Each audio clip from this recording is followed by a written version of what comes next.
Anyone can recognize that once we have adopted a principle, we are capable of marshalling an unlimited wealth of arguments to prove it, no matter what its nature is, even if it is the height of falsity.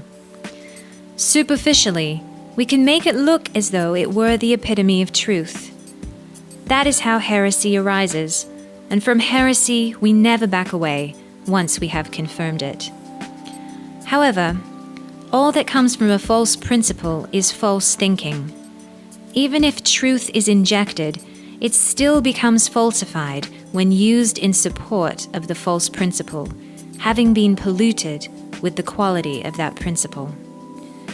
The situation is completely different if we adopt and confirm real truth as a principle. Take this proposition, for instance. Love for the Lord and charity for our neighbor are the essential ingredients of all theology and worship. If we took this as a premise, our minds would then be enlightened by vast numbers of passages in the Word that otherwise lie hidden in the murk of false assumptions. In fact, heresy would then vanish. All the churches would join into one, no matter how great the differences in doctrinal teachings derived from this premise or pointing to it, and no matter how great the differences in ritual.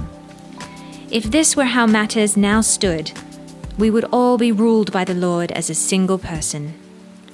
We would be like members and organs of a single body which, although they differ in form and function, are still connected to a single heart on which they all depend, each in its own form, each different from the next.